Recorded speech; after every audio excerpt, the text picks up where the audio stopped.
Hi guys, welcome to my 2021 property review. This video is going to be a review of the property market in general across the UK and also my personal property review of 2021 and give you an idea of what I think has been successful, what's not been successful, things we've done, money we've made, what we've missed out on. Before I go into that, if you could please hit like and subscribe, if you could subscribe to the channel, that would be really helpful. So it's not going to surprise anybody to know that it's been a bumpy year in property this year. If you speak to anybody in the pub, the postman, your nan, anybody, and talk about house prices, oh, they've gone through the roof. Cool, have you seen the price of them? They sold down the road for 20 grand over the asking price. Everybody, who is everybody, is talking about the property market at the moment. And this is building on the fact that last year was also a pretty busy year in terms of property. So let's talk percentages then, let's talk figures. So from October 2020 to October 2021, there's been a 10.2% increase across the UK in property prices. And from September to September, it was actually a 12.3% increase. And that is according to the UK house price database. So on the government website, you can go on there and check it out. The average UK house price, when my computer stays on, was £268,000 in October 2021, which is £24,000 higher on average than the same time in October 2020. So just try and wrap your head around that. If you got a house and it was valued at 248 grand in October 2020, it would now be worth 268,000. That's mental. That is absolutely mental, by the way. Average in England is increased to 285,000, which is up 9.8%. So just slightly below the UK average. And in Wales, it was 15.5% increase. So the Welsh, we have done very well in terms of property prices. Our average property price is still lower than England at £203,000, but the percentage increase in 12 months has been massive. In Scotland, the average house price is up to 181,000, which was an 11.3% increase, and Northern Ireland were up 10.7% to 159,000 on average. Any of you guess what the lowest performing region was in the UK? Might surprise some of you, probably not others. It was actually London with 6.2%, which isn't great. And in England, the best performing area was the East Midlands, which was just under a 12% increase. So that's really rapid growth, that's really rapid growth, even considering, the stamp duty holiday ending.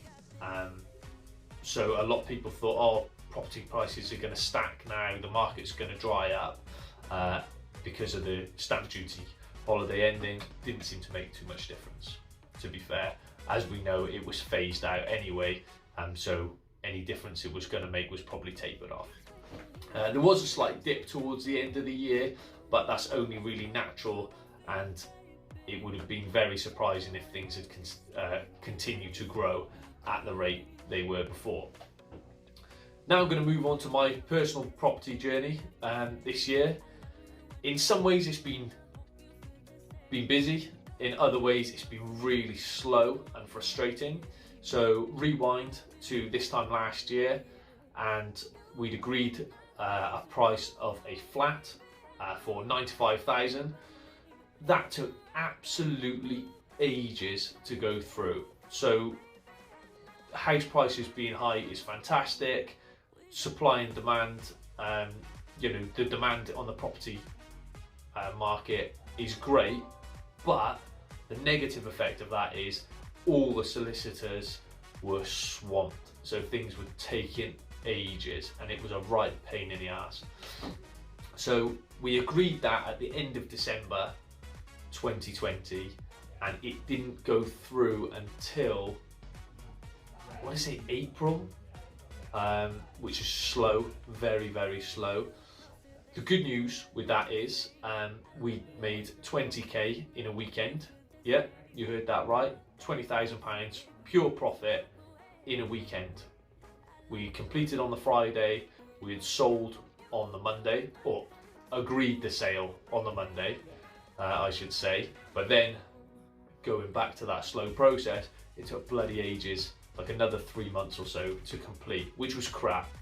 And I think it's fair to say that we rested on our laurels a bit too much this year. We expected the flat to be quicker than that, and so we didn't get anything else in the pipeline until that was completed, which was probably September or something like that. Can't remember offhand. So that was annoying. And then we agreed the sale on an Airbnb flat that we were going to buy in Abergavenny, which we got paid for the searches. We were sort of 6 weeks into the process. It was moving along quite quickly. It was a cash purchase. And then the vendor thought, do you know what? Sod that.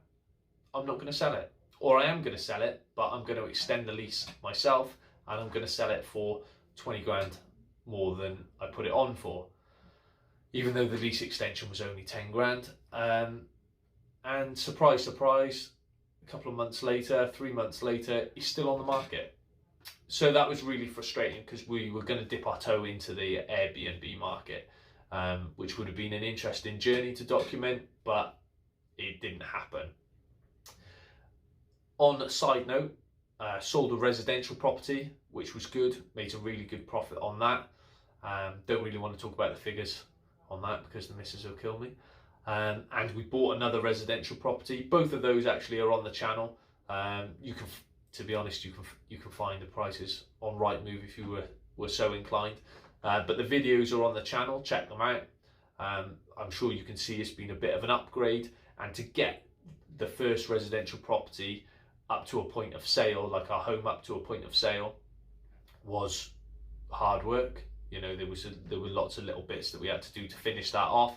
And then the new house now, we just moved in. We moved in probably 8 to 10 days before Christmas, got the painters in, painted a couple of rooms down there.